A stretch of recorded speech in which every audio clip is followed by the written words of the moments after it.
Dear learners, now we shall discuss data and their representation. Data and its representation is an important part of statistics.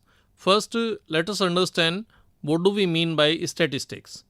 Statistics is a branch of mathematics dealing with the collection of data, organizing, summarizing, presenting, and analyzing data, and drawing valid conclusions and thereafter making reasonable decisions on the basis of such analysis.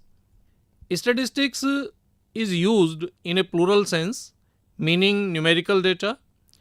These may include a number of schools, colleges, institutions in India, literacy rates of states, etc.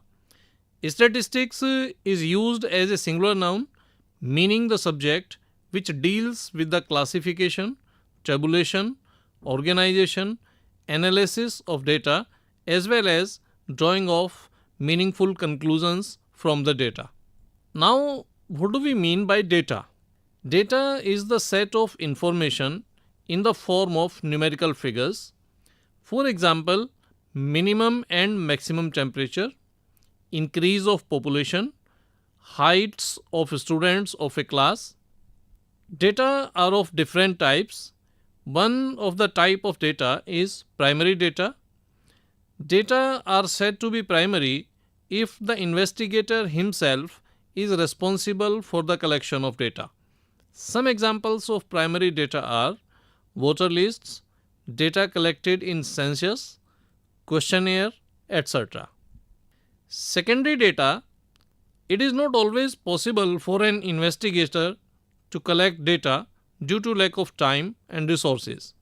In that case, he or she may use data collected by other government or private organizations in the form of published reports.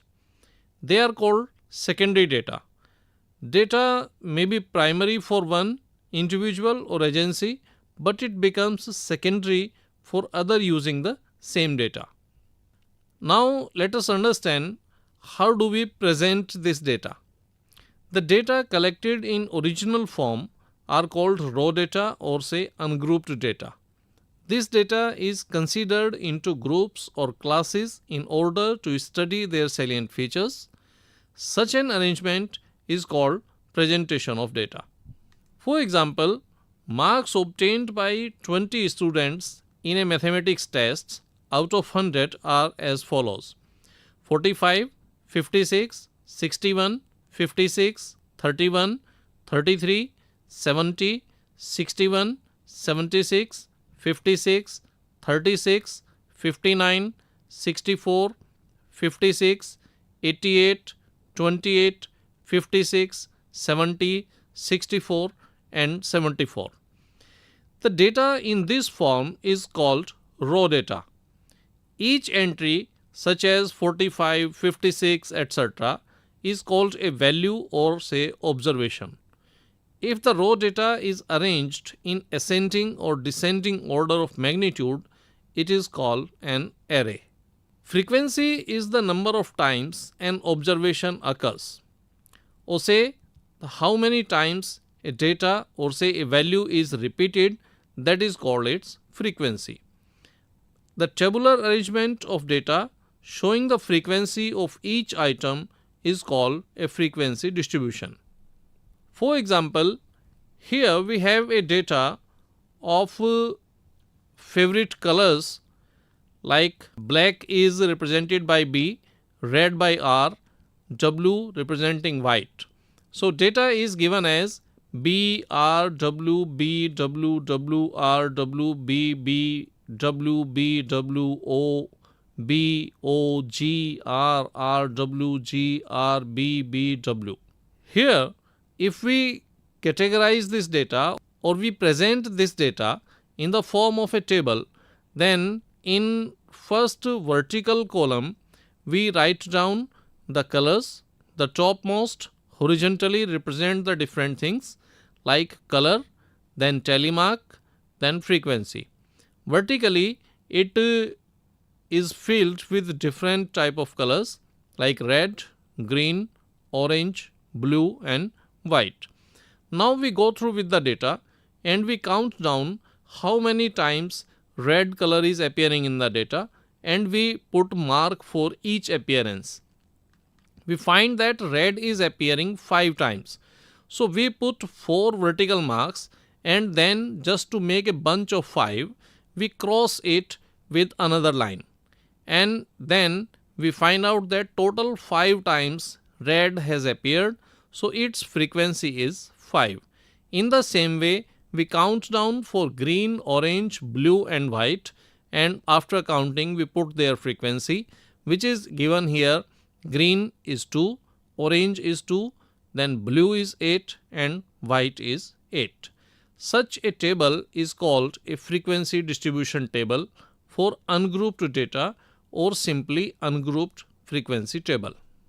Another example, it is a winning score which is given as 20, 34, 23, 34, 31, 35, 27, 49, 30, 52, 37, 20, 55, 20, 42, 39, 46, 38, 38 and 27. Now we will present this data in a different form. In table, in first horizontal row, we write down scores, then tally marks and then frequency. In vertical one, we divide all of this data in different groups. The very first group is 20-30, next is 30-40, then 40-50 and then 50-60. Now we count down that how many winning scores are lying in the group of 20-30. We include 20 in group of 20-30, but 30 is not included in this group. And we find that total 6 scores are there which are appearing from 20 to 29. So we put down 4 bunches, then it cross by one another line and one more line, and we write down the frequency as 6. In next group, it is 30 to 40. So keep in mind 30 will be included in this group, but 40 will not be included. And frequency in the same procedure we find out 9. For 40 to 50 and 50 to 60, we find the frequencies are 3 and 2. This type of table or this type of presentation of data is called a frequency distribution table for grouped data, or briefly we say a grouped frequency distribution table. The data in the above form are called grouped data. There are certain other terms which we need to understand. One is range of data.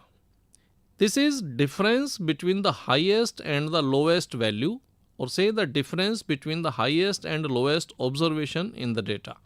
Class interval, each group in which the observations or values of a data are condensed.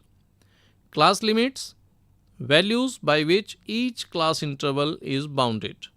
Value on the left is called lower limit and value on the right is called the upper limit. Then class size, difference between the upper limit and the lower limit is called class size.